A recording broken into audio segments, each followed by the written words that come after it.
So the Great Divorce is our text today, which I said it would be previously, and then we got Narnia, but there's no new Narnia text, unfortunately, today. So it is the Great Divorce, which hopefully you'll appreciate.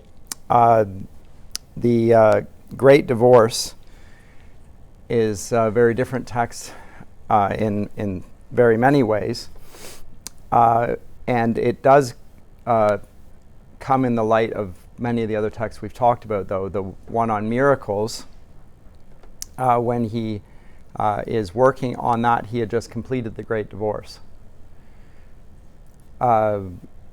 So when he writes a letter to Charles Williams, and or rather to a friend about Charles Williams, a great friend of his, one of the Inklings, who was a terrific lecturer and very influential on Lewis in general, but particularly on his work, That Hideous Strength. So he had an influence that really bothered Tolkien. He didn't much like Williams, although I think he recognized his part of his genius, but it was very different than Tolkien and Lewis's fantasy in general. And if you read That Hideous Strength, it's a very different book than the first two in the sci-fi trilogy. But when he was ill, Lewis wrote to a friend, "I've been very much occupied by the idea of the new creation. New heavens and new earth, the resurrection of the body, how we have neglected these doctrines, and I'm working on a book on miracles at present in which this theme will play a large part." So he's thinking about what it means to be alive and what the resurrection means. He's thinking about miracles, of course, being one side of it, but he's also thinking about heaven.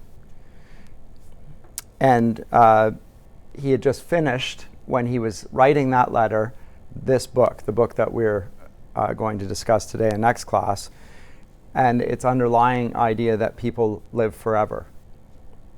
And they do so whether for increasing blessedness or increasing hellishness.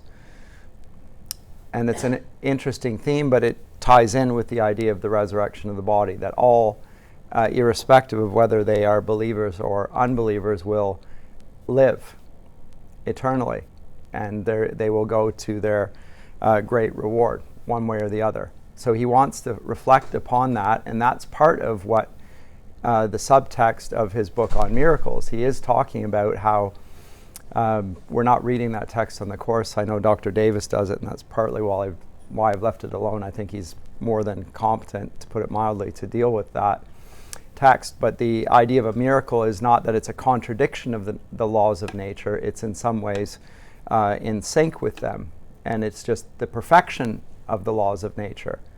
And similarly with the resurrection, it's not the contradiction of the previous body, it's an extension of it, the perfection of it, the glorification of it.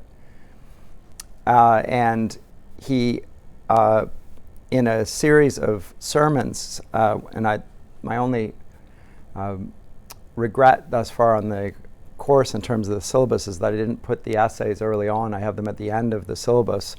A series of sermons/essays that he collected in a collection called The Weight of Glory.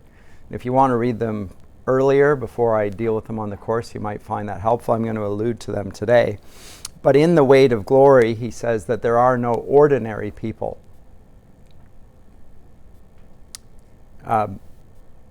There are people who think that they're better than the rest of us. They're probably not amongst us. If they were, they wouldn't be here. They don't hang out with people like us. So there are people that think that they are better than others. But in general, most people think that they are unimportant, insignificant. But Lewis's comment in The Weight of Glory is that there are no ordinary people. You've never talked to a mere mortal. This is where he escapes the classical world and its understanding of life and death. There they do have individuals who are marked by greatness. They're demigods. They're the heroes. There's almost a special species of people like Achilles and Odysseus, marked by his greatness, by his birth even, but also by his life. But that's not Christian doctrine. So there are no mere mortals. Nations, cultures, arts, civilizations, these are mortal. And their life is to ours as the life of a gnat. But it is immortals whom we joke with, work with, marry, snub, and exploit. Immortal horrors or everlasting splendors. It's really interesting because that really is the portrait in The Great Divorce. The greatness of our ordinary lives and the greatness of the people around us, or the potential greatness, which then gets thrown away.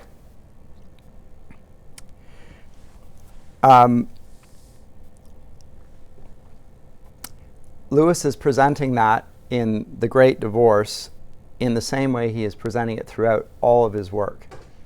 So here he, in Miracles and in The Great Divorce and in that sermon that I just alluded to, he wants to emphasize the value, the inestimable value of human life. Not the group humanity, but the individual, the value of the individual. In evangelicalism, it's become very common for, in our day, for preachers to say, Jesus didn't die for individuals. He died, stop being so individualistic. But actually, the Gospels Jesus dies for individuals.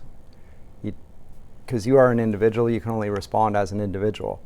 There's more to that than that, but there is the individual dimension. Your soul is of inestimable worth in some ways. In another way, you're not that important. And that's part of the understanding that you come to when you hear the gospel. And he's going to portray that dichotomy there in The Great Divorce. Those who think so highly of themselves that they don't want to let themselves go. And on the other hand, those who think so little of themselves that they're willing to become something other than themselves, and really it is the fulfillment of themselves. So Lewis is going to say that the problem with presenting that view in our day, the view that I just presented, which is the Christian understanding of dying to oneself and being the God who laid down his life for his friends, the model for ourselves. We have to be willing to turn our backs on everything that we hold dear about ourselves in order to follow him. That is opposed by the model of our day. Now, we talked about the discarded image. There is an image of our day, though. It's a different model. The model of our day is one that makes the universe silent.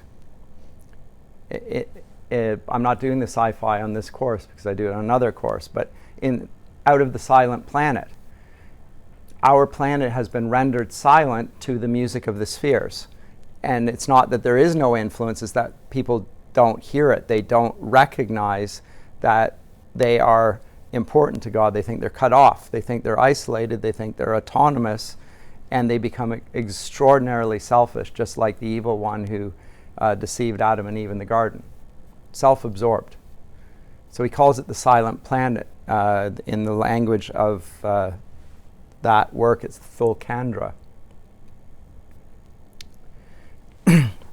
But the model of modernity has the cosmos as silent and vague, and we resemble this cosmos. And so the scope of human action, which is so heroic in the Middle Ages and in the ancient world to some degree, so there are great men and great women, shrinks, and everything in our age debunks the heroic. Can't understand the notion of charity, of dying for your enemies. It just gets debunked endlessly. There has to be a selfish motivation for it. And people don't want to live heroic lives. They want a job. People go to university at your age in life, when your life is before you. If you have good health, there ought to be a sense of promise and optimism, but not often the case. Often a terrible cynicism and a sense of hopelessness. The statistics on suicide among young men in their 20s is very high. Very high. That's partly because of this sense of their worthlessness and the meaninglessness of life. But that is a product of the image that we are presented. That's what Lewis's point is. And the image is that of progress. So let me connect it to that. It's the idea of progress, which he spent so much time debunking in The Discarded Image. He explicitly talked about that. The medieval idea is that the greatness is above us. We are insignificant relative to that. Right? Heaven is above us, and we are outside of it. Everything of reality and value stands above us, and we are influenced by that. And at the same time, while that image is being presented, there's the knowledge that, and yet God sent his own son to bear our image and die in our place. So that there's that sense of the insignificance of our lives. So we're not, the idea that we are important in and of ourselves is resolutely debunked. And at the same time, the least significant, apparently, human life is one that God deemed worth dying for. So that is there. And he says that in our age, this age of progress, we have the image in which we invest so much and so little in ourselves that all we have left is this vague hope that things might get better, but there's no chest, there's no investment in our souls. And that's what he's talking about in The Great Divorce.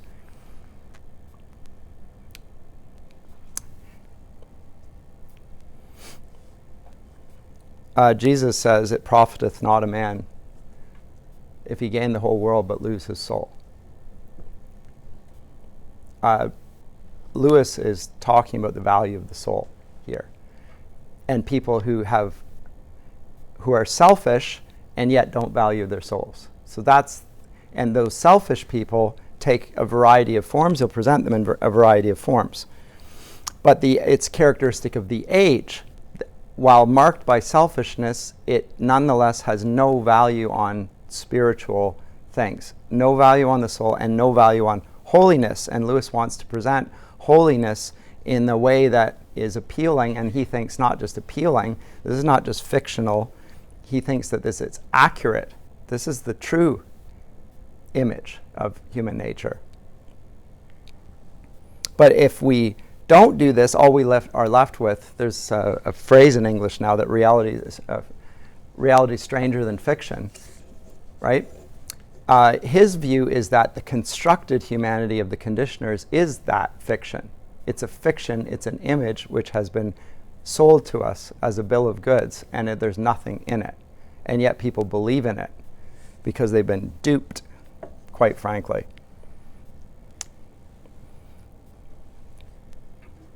So when you think about this novel, think about that, because he is still reflecting on the themes that we saw at the very outset of the course in The Abolition of Man. The idea that our moral nature, the Tao, is something that was previously valued by the classical and the Christian eras all the way up until the mid-19th century. And yet now has almost no value because it's said to be subjective. It's insignificant. Those are things which, upon which are maybe relevant if you're a believer, but they have no earthly value. Holiness matters not. It's all pie in the sky when you die. Right? But not now.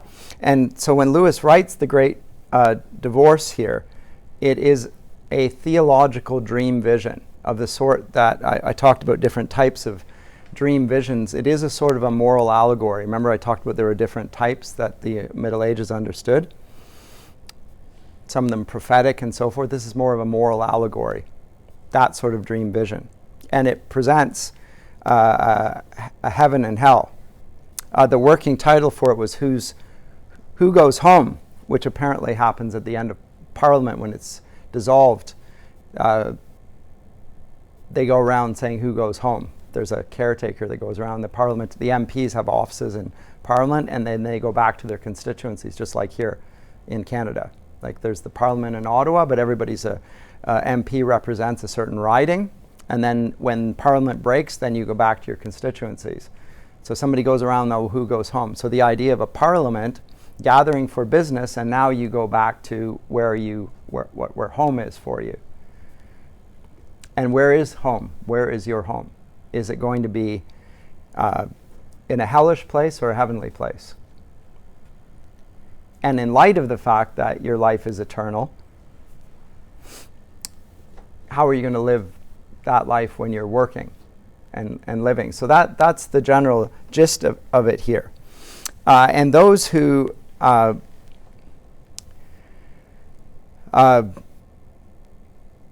reject this idea of the worth of their souls are presented repeatedly in his works, but here in a sort of refrigerium.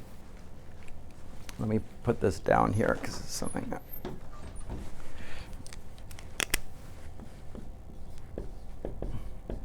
from which we get refrigerator, the same sort of notion. A refrigerium, which is a kind of holiday for the damned.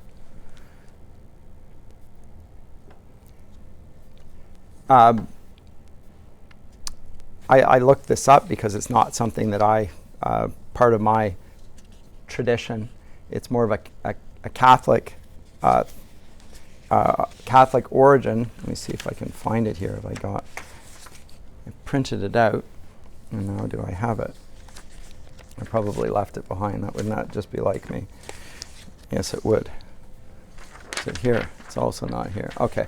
So a refrigerium is a sort of a kind of holiday for the damned. As I say, it stems from the idea that in the power of the resurrection, everyone gets a sort of a holiday, a day off.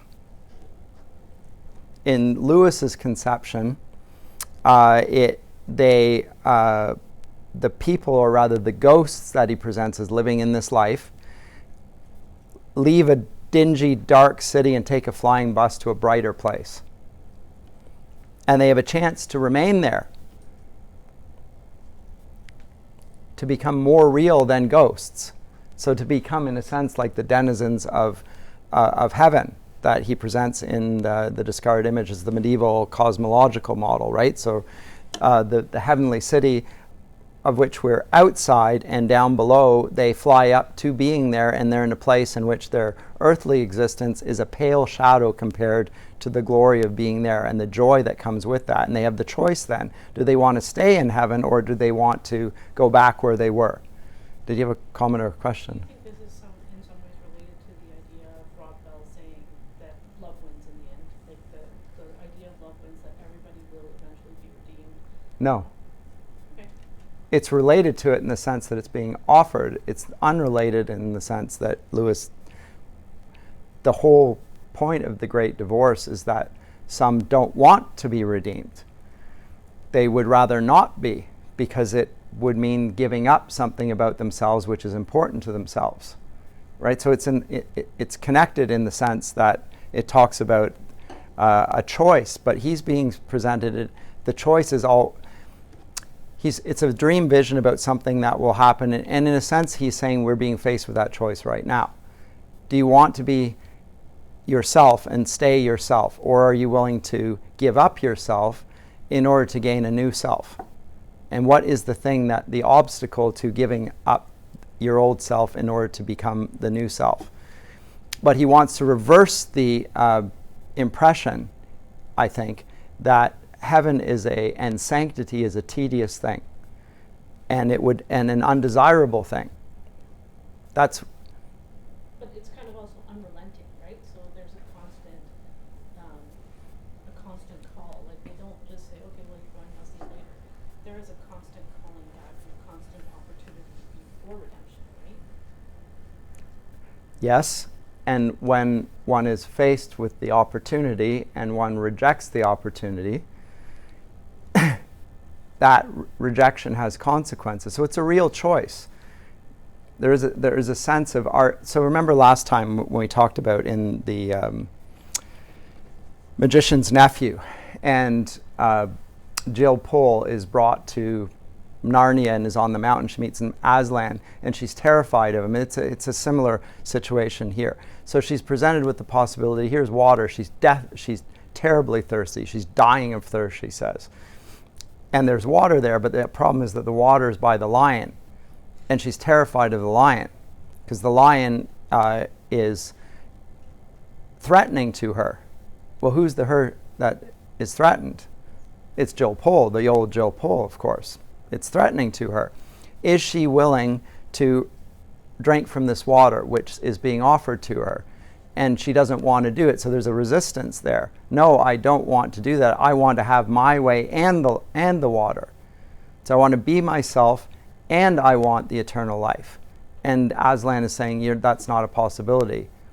Well, maybe there's another source of water. There is no other source of water. This is the one. And she finds herself in the text stepping towards him without realizing it. Now, he also says in the text that although they called out to Aslan, he had in fact been calling them.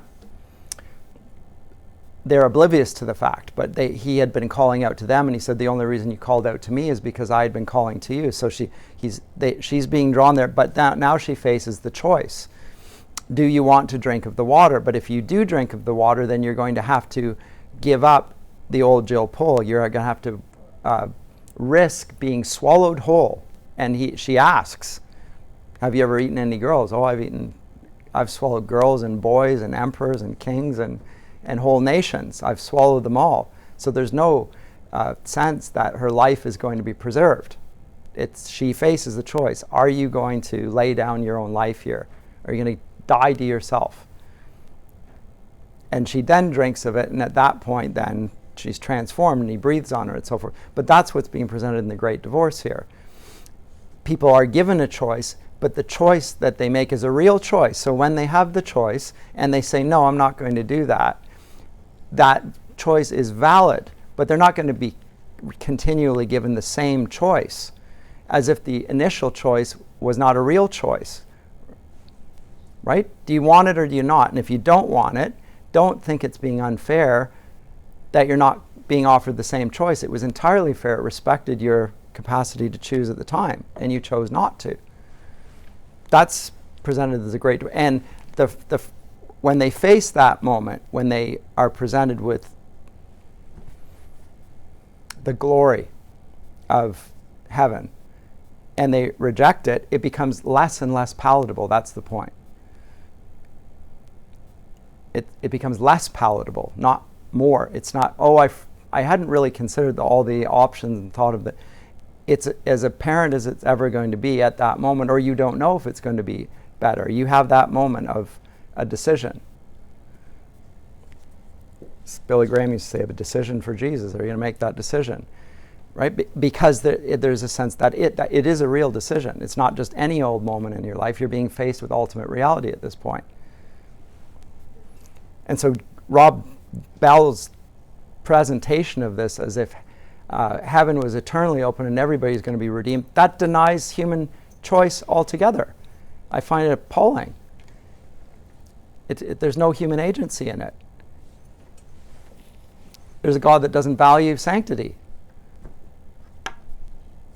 Denies his own nature then. Denies the distinction between sin and holiness. I just think this is not the God of the Bible.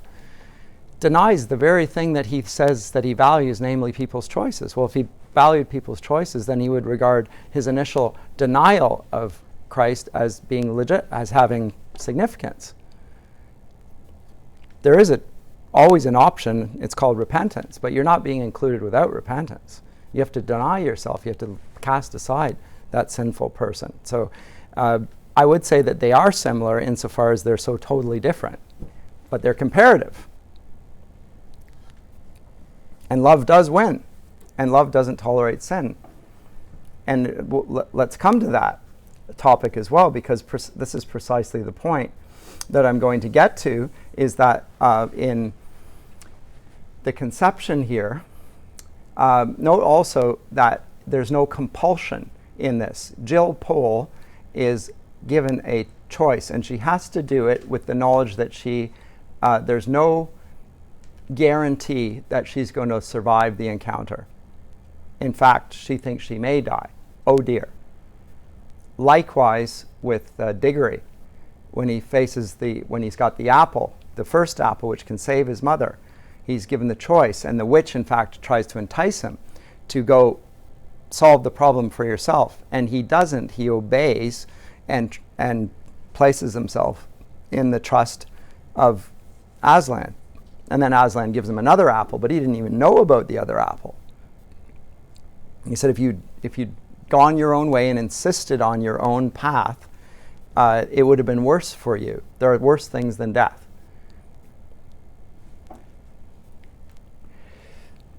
So Lewis presents this repeatedly, and he is consistently presenting the idea that we live in reality now, and that the Christian theological conception of heaven is a fiction that consoles some people, but quite frankly is subjective and not very persuasive. He inverts that. He flips it entirely on his head. It's the exact other way around. What you folks call reality, denying the weight of glory, is a fiction, and it's a fiction which has no empirical verification for. So the utopia that you say you're living for does not now exist. In fact, a utopia is literally a no place. It does not exist. This is Thomas More. Topos is a place, and it's the negation of the Greek negation of this. It's a non-place. It doesn't exist. The progressive always has an idea that we're living for a better place, and that's why we can ignore the atrocities of progressivism, because it's going to be better in the end. So it's denying reality, the reality they can see in front of them. So it's not even empiricist anymore. It's a fiction, and a hollow and shallow one, and the people that live in it are dwarves. So let me get to the dwarves. In the last battle, the dwarfs are cry out when they are thrown into that the shed, the cattle shed. And some of the people that are thrown in there see infinite space. They can't even see the door. It's a portrait of the same thing as the Great Divorce, by the way. They get thrown inside, and it seems like a small enclosure from the outside, right? When they're in Narnia, it's this small enclosure, and they're being forced into there. And the bad guys, the Calormen, believe that they're going to face not Tash, but rather two soldiers inside there, or a soldier that's going to strike them down.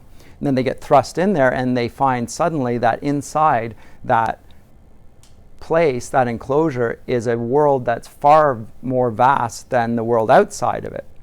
It's the same portrait as here. And those who believed in Aslan find it a place of delight, and there's food, and it's the most delicious food they've ever tasted. And the same food is offered to the dwarfs, and the dwarfs think that it's dung, and they think that it's dark, and they can't see anything. And their cry out is that the dwarfs are for the dwarfs. We're not going to trust anybody anymore. They don't believe in Aslan. They don't believe in freedom. They think that they're being duped. He says there's no humbug here. Nobody's going to take us in. And yet they are being taken in by their own selfishness. The selfishness which Lewis says is endemic in our age, where people are selfish and at the same time utopian, this terrible combination. Totally self-absorbed, and at the same time living very hollow lives. T.S. Eliot writes a poem called The Hollow Man.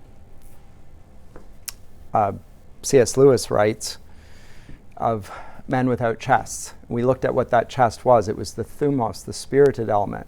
It's in a different allegory from Plato, it's two horses. One which pulls you down and the moral wickedness in your nature, and one which draws you upwards. Then the reason is looking to the heaven and is trying to take you up there. And the Tao, which is the good horse, will guide it. And if the Tao is strong enough, it will pull you in that direction. But the other horse is always there. And so if you don't feed the Tao, you are invariably dragged down. Your passions take over.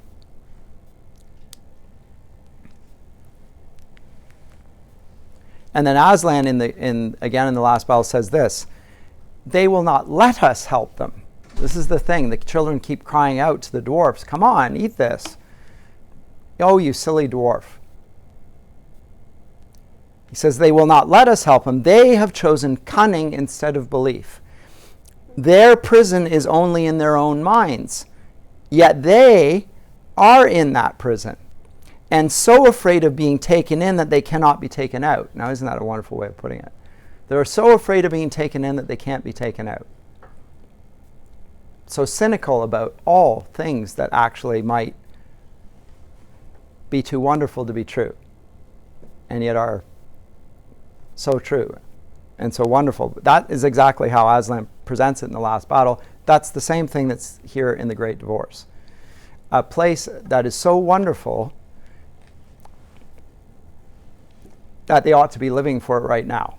And yet people are being presented the option in this refrigerium, this one day of holiday. Do you want to stay here or do you want to go back? Now when they come up there, the joyless city, by the way, this gray town, it's unclear for some, and I don't know the answer myself, whether it's a hell or whether it's a purgatory. I tend to think it's hell. But the hell is this life in which we're living. It's a very interesting way of considering it. You can live, and it is probably riffing, if you will, on Blake's The Marriage of Heaven and Hell, if you've ever read that, which is a very strange book, and all sorts of other dream visions there. But the idea that living in this life, if you are not living in the light of the life to come, you're already living in a hell, and it's a hell that keeps getting darker and worse and more miserable.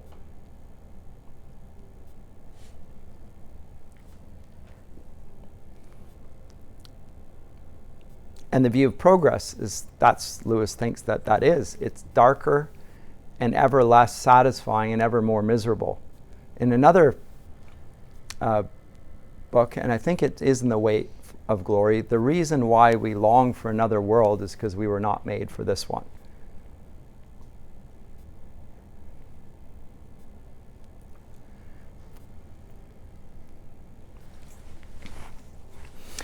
And there are various threats to that, or obstacles to receiving the glory of heaven. And one of them, and the one that he talks about in a little essay called The Inner Ring, which I'm going to have you read as well, is the temptation of power that comes from being an insider.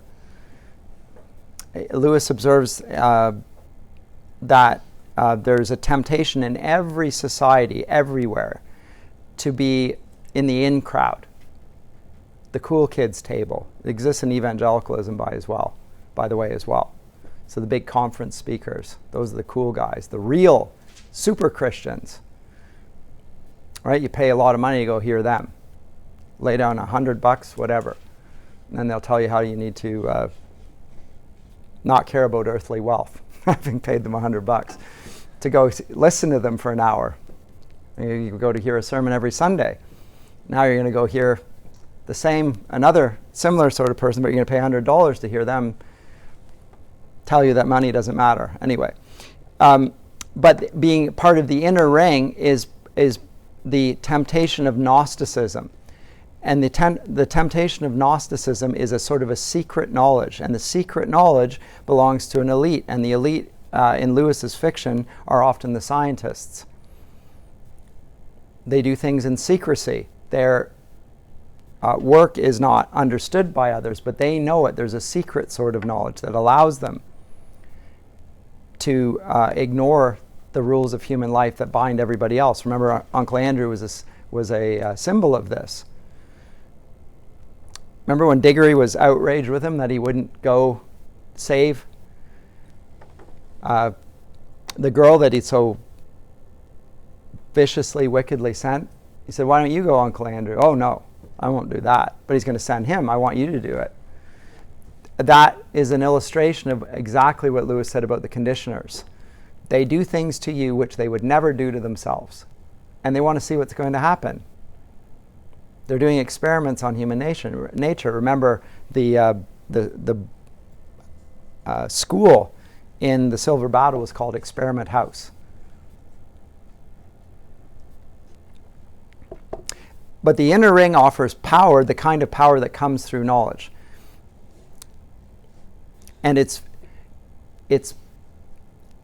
the power that other people don't understand, and there's a secrecy to it, and he says it's characteristic of our age, which tends towards Gnosticism. Now, Gnosticism is a heresy of the ancient church, as you know, because you're all in no longer in first year here, and so you would have had enough, I'm assuming, to know what Gnosticism is. But Gnosticism has a variety of doctrines, one of them being the secret knowledge, another being an inner sanctum of individuals who possess this knowledge, and the third being a loathing for the body, because they value the mind and not the body. And all of these things, Lewis observes, are characteristic of modern utopian science and scientism, a contempt for the human body. After all, the human body is something that we share with everybody else. We even share it with the animals.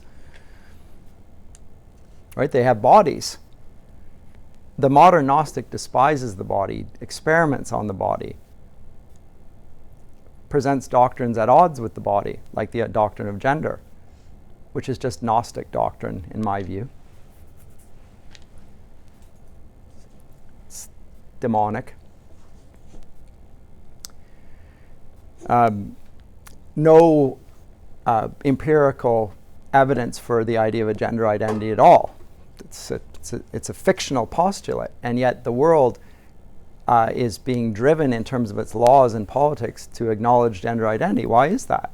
Well, because we live in a fictional world, which we call reality, and it's reality because we live in it, and so it must be real, right? So anyway, but the way in which this is presented is in terms of inclusion. I get in the inner ring, so now I'm in the in crowd. The problem with being in the in crowd is you're always fearful of being excluded. And so it keeps you in, and you have to make moral compromises to stay in. I've seen this, by the way, in Christian institutions as well, people who rise up the hierarchy in the ranks, and they are willing to make compromises because they think that it's the way maybe of serving Jesus, they can delude themselves, or simply of being accepted because they feel threatened in some way. In That Hideous Strength, so the third in the sci-fi trilogy, it's Mark Studdick who's the character who's presented there. Mark's a sociologist. He's a good writer, but he wants to be part of the in crowd. And what's really funny about that presentation is the in crowd doesn't actually even want Mark Studdick, they want his wife. Because his wife is connected, she has royal blood. And they're trying to get at her through him. So he's presented, you can be in with us, but actually, could you bring along your wife? Well, he doesn't want to bring his wife along. He wants to exclude her. So this is part of the power here, is that the people are willing to undergo terrible rites of initiation to get in. You've heard of hazing in schools and stuff like that. Like you're willing to do the most degrading things to yourself to be in. And the reason you're willing to do this is because it excludes others. And this is the perversion of it. You yourself want inclusion, but to do this, you're going to agree with the group to exclude everybody else. So under inclusivity, there's an exclusion, you'll note, in our day. The progressives who promote inclusion exclude a certain people group, an identity group. They're called Christians. They are excluded. Everybody knows it. Love wins when the Christians are excluded from their midst.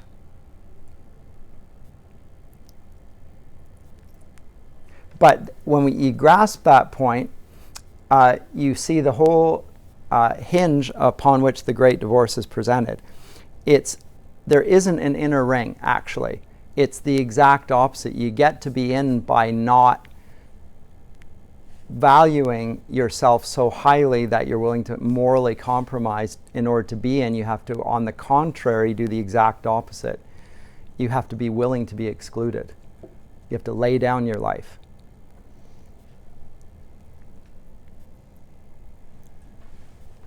That's presented in that hideous strength in terms of, there's a company at Belbury. It's a little collection of odd individuals. It's a church.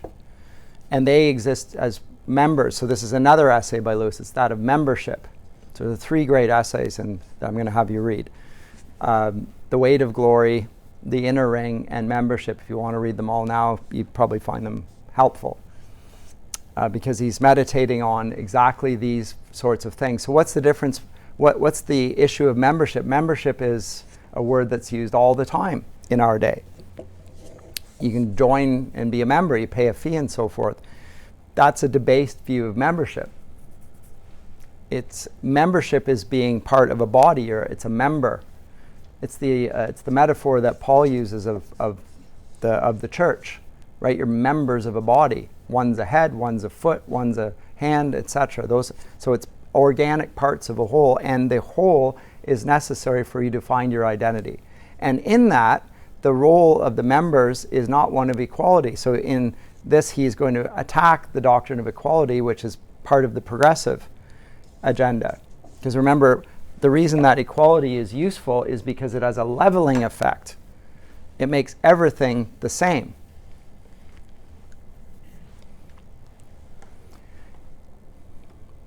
Just like reason does, on its own, with no discrimination, no distinctions, no points of understanding, nothing that the intellect can rest upon. It just is a tabula rasa, makes everything level, makes everything equal. It makes a child call his parent John rather than Dad, right? It's that leveling. But the membership of a family is not one of equality, Lewis observes, and neither is the membership of the church, and neither is our true human nature satisfied with equality. Because if it were, we would insist that we and God be equals and not submit to him. But those aren't the terms of inclusion. The terms are that you must deny yourself. You must confess that God is God and you're not. That's the choice, and I think people are aware of the choice. Earliest Christian confession, Jesus Christ is Lord.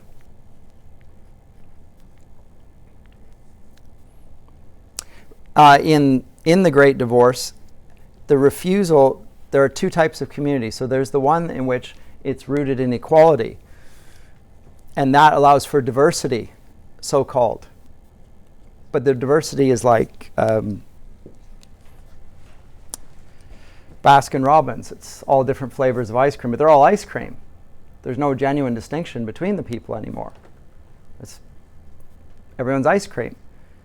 There's no genuine distinctiveness of a male or a female or a father or a son or a ruler or a subject, and the various glories that come with those things. And in fact, Lewis talks about this throughout his whole corpus of fiction, the glory of not being in charge, and in fact of being a slave. It's the motto of this institution. Slaves of Christ.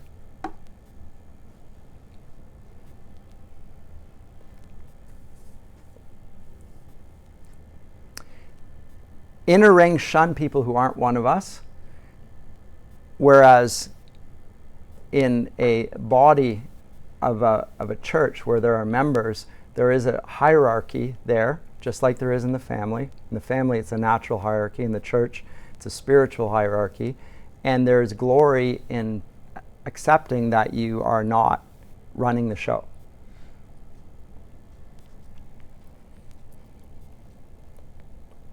Reflects the hierarchy of Christ over his church, which is presented as his body, remember. He's the head. We got to stop insisting that we're all heads. Because when you insist that you're a head, you lose your head. Now, in membership, when we come to it, I will come to it, he does talk about the importance of equality, but he says it's medicine, not food. So we need medicine because we live in a world of sinners, and the idea of equality prevents other people from tramping us down, from abusing us. We insist that, in fact, we're all made in the image of God, and we are going to give and push for rights of equality, to vote, and so forth. So there is a sort of a formal equality which is necessary, but we don't find the greatest joys in life in equality. That's just medicine against the harm, against sin. The real joy in life is through submission.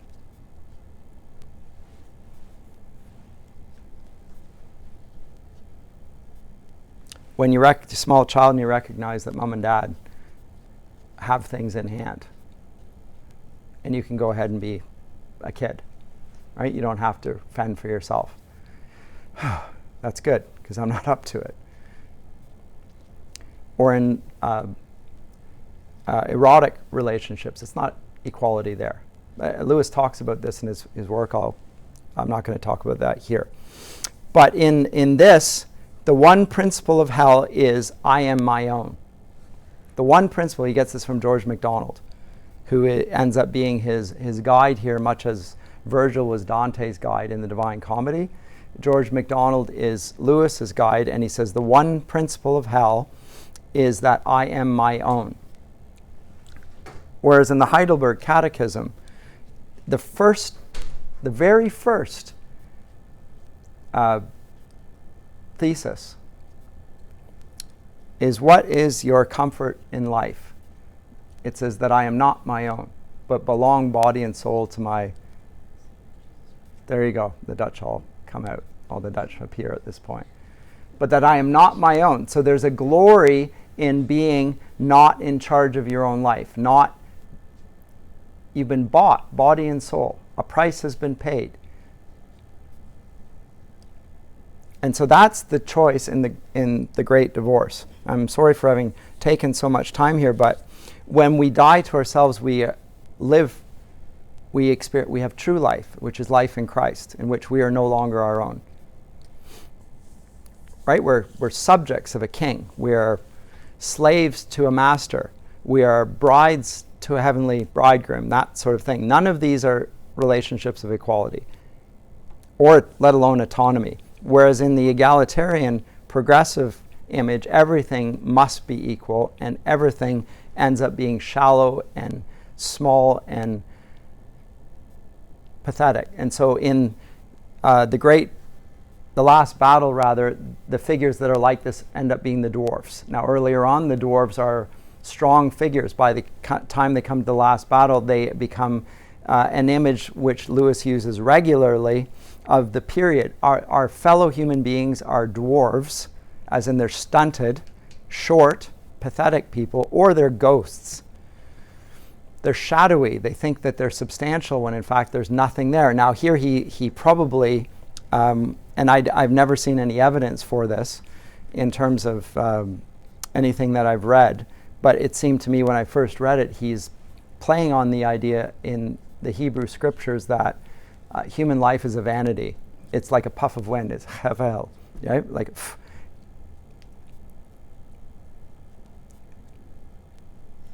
the grass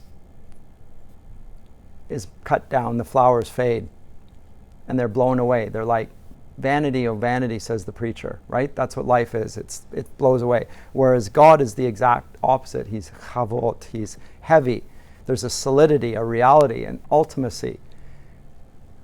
And so when we think that our lives are the real thing and that heaven is a fictive realm of unreality, a shadowy thing where everyone flies around in a spiritual, insubstantial way, which you could, if you misunderstood Dante's Divine Comedy, think he's saying about Paradiso, Lewis is at pains to illustrate the exact opposite. We live in the Shadowlands, the realm of dwarves and pygmies. That is the place of giants,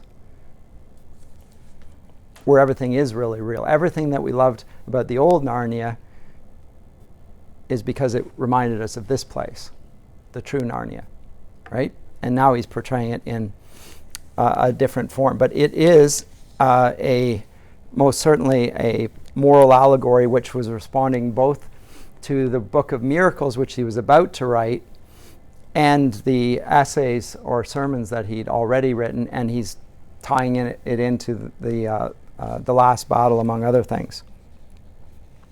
And he had just finished That Hideous Strength.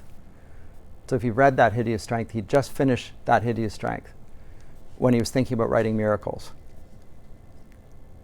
And then went on to write the Narnia Chronicles that we've just read. Right, so we're backtracking a bit here, but he's dealing with the same sorts of themes. That's what I've been at pains to emphasize on the course, is how much all of his works are integrated and follow the same sorts of themes. If you want sources for it, and next class I'll get into the, you can tell I'm going all over the place, it's very general, but I thought it was worth doing. He's including sources here from Augustine, from Dante, chiefly in the Commedia. Let's see if I did have it on the screen here, but this is now gone because I've left it off for so long. So 2 seconds here. Oops. Got it right? Good. Hopefully it'll come up there. Chiefly the vision in the Purgatorio, Canto 22, there's a vision of a tree with an acorn coming from it. This is the tree, and I'll read it. So this is Canto 22 of Purgatorio. They're having a discussion. He meets a poet, does Dante and Virgil, and the poet Statius speaks to Dante and said, "You are the one who brought me to faith in Christ." And Dante or Virgil saying, "What? How is that possible? He doesn't know Christ himself." Because of his vision in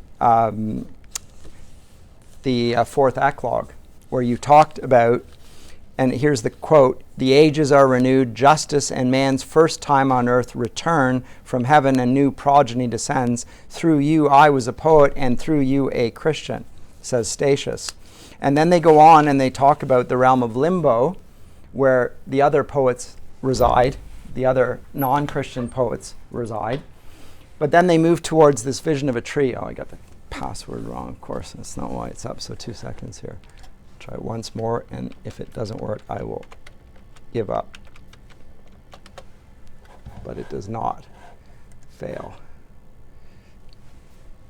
Oh, but you can't see it, so that does fail.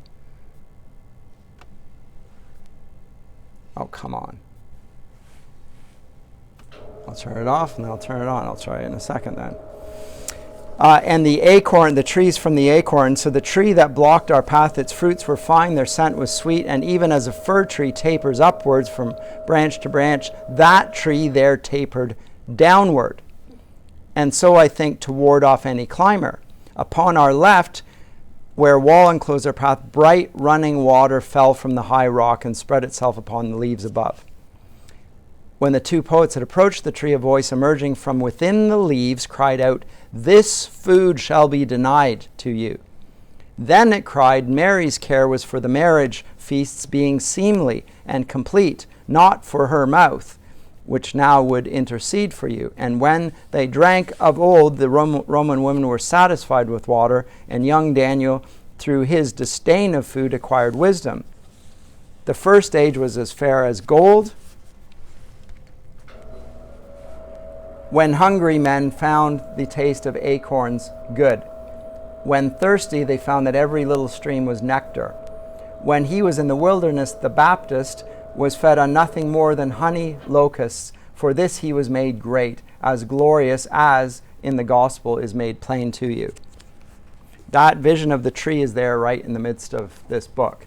It's a vision of a conversation which no, that's not there, will take place with a woman who is basically a common, ordinary woman, but here is presented as a titanic figure. A common, everyday, remember Lewis said there's no such thing as an ordinary person, you'll never meet one. here we meet an ordinary woman who is the most important figure in all of heaven. Nobody's ever heard of her.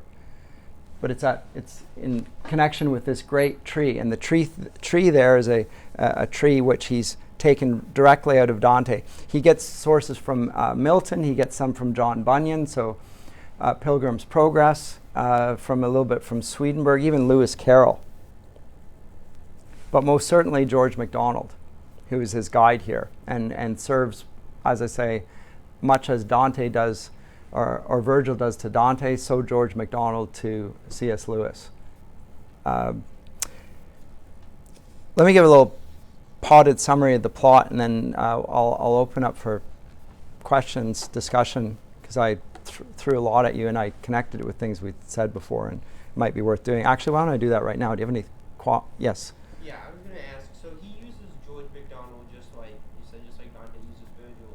Is George MacDonald just used as a mouthpiece for what C.S. Lewis wants to say, or does what he say kind of reflect what MacDonald himself believes? I think so.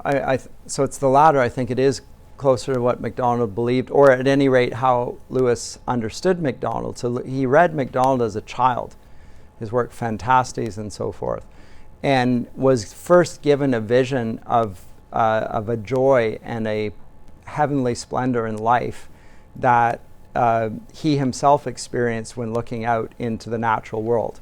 So in Ireland, in Northern Ireland, it was very green and beautiful in particular, and he saw something of a heavenly splendor. So he also resonated with Wordsworth, by the way, one of his favorite poets, who talks about a sense of a supernatural glory in the midst of nature, and he saw the same thing in George MacDonald, even more so. So he thinks that it's there in MacDonald. Now, I don't have the same taste for MacDonald as Lewis does. I looked at MacDonald and think it doesn't work for me. I think it was partly because of when he read it as a child and the connections he got from it, but I don't find MacDonald nearly as appealing as he does. Whereas I find G.K. Chesterton definitely so. Particularly his work, The Everlasting Man, which I commend to you. It's a terrific book. And similarly aimed at two things. One, the idol of progress. It's terrific in dismantling it. And the other is its portrait of the past as being this, the age when people were ignorant and dull and stupid like brutes, like the caveman dragging the woman around by the hair. He debunks that. The anthropologist, because it's part of the myth of progress, right? Things began in their earthly origins were nasty, brutish, and short. Life was, and people were similarly, and men were brutish and women were being subjugated by their men. Where do they get this from the texts? I mean, this is Chesterton's observation. There's no empirical evidence for this whatsoever. None. There are no texts. It's a pre-literate society. There's no evidence for a stage of human ignorance. On the contrary, he suggests that the most ancient cultures of the earth, Egypt and Babylon, suggest an age of great sophistication. Civilization that is unmatched in some ways.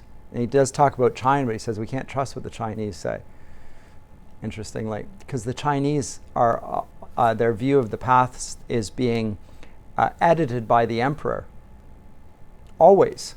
There's no objective. It's all top down. You don't even know if the view of history is true because everything has been controlled from the top. It's part of the propaganda. So there's no doubt about the glories of Chinese civilization. But can you actually verify by any objective means other than from the emperor's own account of history what actually happened in Chinese history? And he says no. So it's interesting. It's just a side point. He's not that interested in the topic, but he's just talking about ancient civilizations and so forth. Chinese civilization is being pushed very hard right now, if you notice in our culture.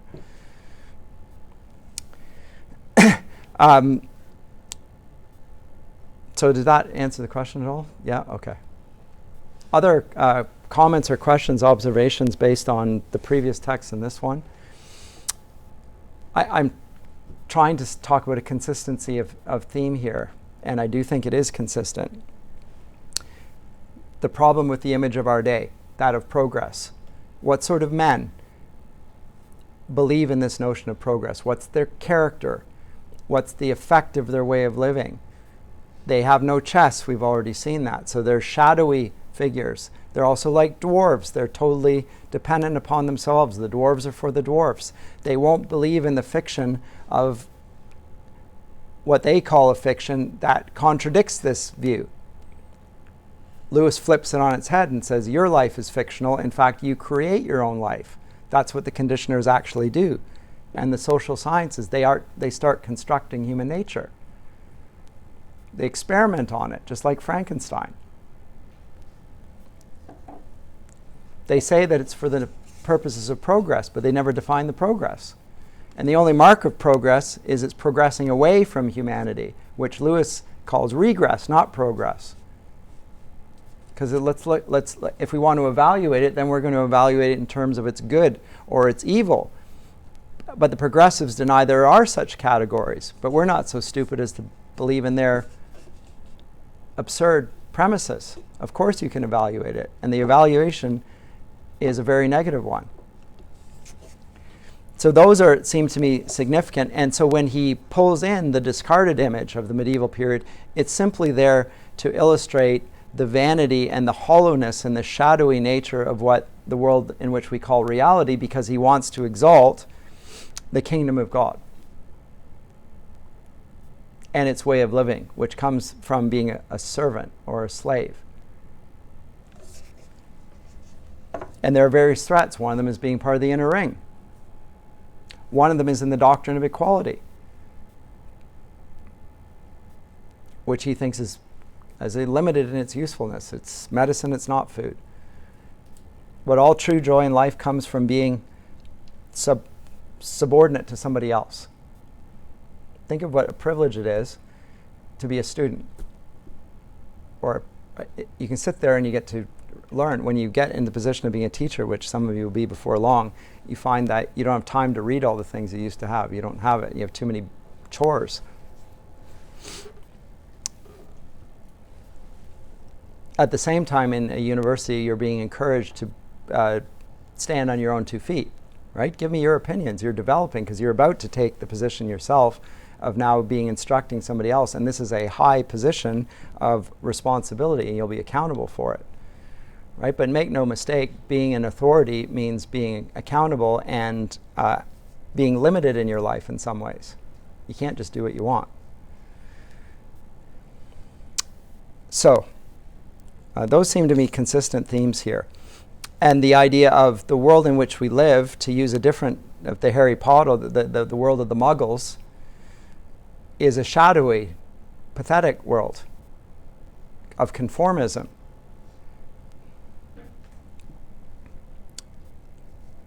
And what happens to human nature in that? Well, everything distinctive about it, namely its moral nature, or its appreciation of beauty, is thrown aside. Look at modern art. It's ugly. Debased, even. And its works of fiction are, to say that they're uninspiring is to put it mildly. Even children's TV these days, it's all just about being part of the group, like Paw Patrol. They're just part of the group, right? It's all about joining in and being part of the group. That's it. There's no good and evil. There's no bad guys. Or if there are bad guys, they're not really that different from the good guys. Look at the superhero fiction, right? Even my favorite, Batman, he's the Dark Knight. He's not really that different from the bad guys. They keep saying that to him, and it's true. It's not that much of a difference. There's no black and white anymore. All shades of gray. That is the fiction of a period that does not believe in moral good and moral evil. It doesn't believe in it. And it presents that resolutely, and it presents its heroes always as orphans. Right? And an orphan gives an account to nobody but himself. Right? It's consistent. Comments or questions beside that? If not, I'm going to do a plot summary, so I won't have to do it next time. Okay, so very briefly, He's in, at the outset of this, he's in a gray, grim, joyless city. It's presented as a city. He's not in the countryside. He's not out in the wilderness. He's in a city. But the city is a sort of a wilderness when you think about biblical imagery. Because there are two cities in Scripture. Really, there's the city of God, and then there's the city of Babylon the Great. But he doesn't bother with that. It's not an eschatological vision. It's just a dull, gray, joyless city like the ones that you probably grow up in, like I did. It rains continuously, even indoors. Now that's a really rough place. It's even raining indoors. And he finds himself at a bus stand. As I say, we're not sure if it's hell or purgatory. I think it is hell. I actually think it's earth, which is a hellish place.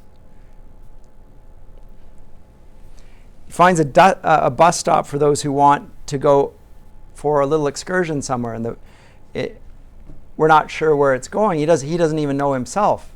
It's just getting out of this place. I want to go somewhere better than this. And it turns out they're going to go to the foothills of heaven.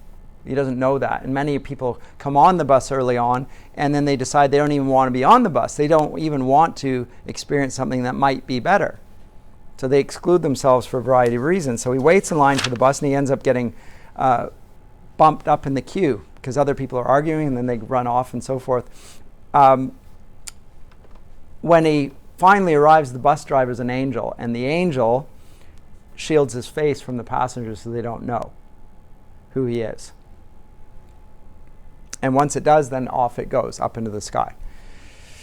And when it gets through the rain clouds, it finally gets into the bright, clear sky. If you want to see an analogy in the silver chair, it was, again, they're now up on the mountain. They're up above. The air is clearer here. It's brighter. It's already better. And the bodies that were shadowy now get more solid even, interestingly. So again, in the discarded image, when he talked about the Ptolemaic cosmology and he's going up, our conception is that they're going into outer space where there's a vacancy and nothing there. Whereas Lewis's conception is the further up they go, the more life they experience, more vitality, and the more solidity there is. So it's the inversion of our expectations. By the way, the expectations there are part of of science fiction. If you read any sci-fi, it's a place of emptiness or terror. So science fiction and horror always go together. But he goes up there, and it becomes not a horrible place. It's the exact opposite. It's a delightful place. When it gets there, the passengers on the bus are revealed to be ghosts. They didn't know it before. And they get off, and and see a beautiful landscape, and everything is beautiful and solid and real. There are streams of water, there are blades of glass. And it's so real that when they step down, dismount from the bus, they cut their feet on it, the grass, because they're insubstantial compared to this. It's a painful reality. They're used to living in a place that they thought was real, and they find that by comparison it's unreal. Even a little leaf that's on the ground they can't lift up. Now note again how Lewis does this in Narnia. When the kids go to Narnia from our world, initially they're just children, but they grow very rapidly and their strength grows almost at an exponential rate. Only a few hours in the free air of Narnia is enough to give them. So it's the same sort of thing. But note that in Narnia, it's just fiction there. That's a fictive realm as opposed to the real Narnia. But the fictive realm is enough to give them strength. So the moral tales that B.F. Skinner says Lewis presents as being helpful to human life. Freedom and dignity, the tales of freedom and dignity which Lewis represents, which the behaviorist psychologist Skinner despises and wants a better alternative to. He says, we can do better than that. Is being presented as a solid and real place. And the fiction makes you want to believe in a place where virtue matters. And you find it in the fiction. And there they meet other figures who are shining. And what do they urge them to do? They say, repent. Oop. Repent. And you can stay here.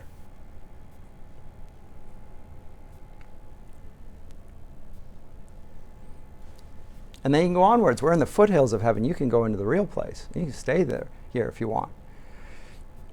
And they promise that as they go upward, further up and further in, they will become more comfortable. But you have to be willing to keep on going.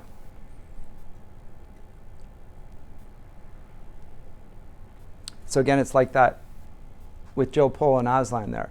Are you going to keep moving forward? Are you going to drink from the water? If you are, it will be far better than you imagined. Note that Aslan doesn't even promise that there in that encounter. It says, do you want to drink? I'm dying of thirst. Then drink. But you're there. I want you to go away. I'm not going to go away. You have me. If you're going to have this, you're going to have me. Okay. Almost all of the figures, which are called spirits, the spirits that are telling them to repent, so to distinguish the spirits from the ghosts, offer them help. You can come up with us. We'll go with you. We'll guide you. But almost all of the figures on the bus decide that they're going to go back to the gray town. Gosh, this is an awful place. Hurts my feet. Oh, terrible. I want things the way that I've always enjoyed them. And much of I think of the appeal of the book is in the fact that what is familiar people prefer as awful as it is. As much as they're complaining about it while they're down there, they would rather sit in the mud than taste something different. Just like the dwarves, who are for the dwarves. And they can't see something better when it's offered to them.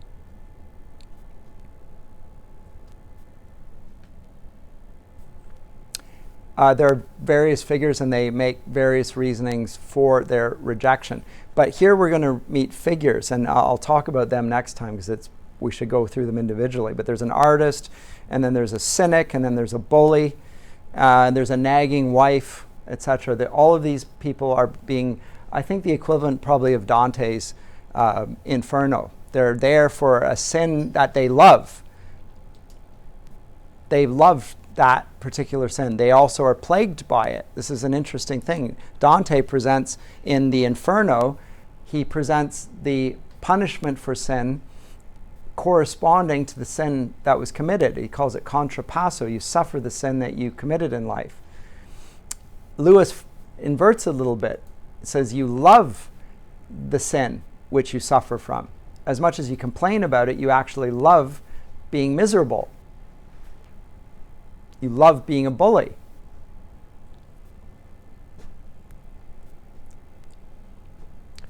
One man is possessed by lust. He's got a lizard on his shoulder. He's enslaved by it in some ways. The angel offers to kill the lizard. May I kill it? Asks him repeatedly. May I kill it? He asks him 3 times, I believe. Note that he has to consent to it. He doesn't just kill it. The angel's not just going to take away the sin from him. He has to be willing to put to death his beloved sin. And at that point, then he meets George MacDonald. And then they go on through the voyage. But we'll pick that up next time. I think we're more or less out of time. Any final comment or question on your part? But I'm done for today. And then we'll get in through the substance of it next time. And the specifics, rather. Okay? Okay. See you next time.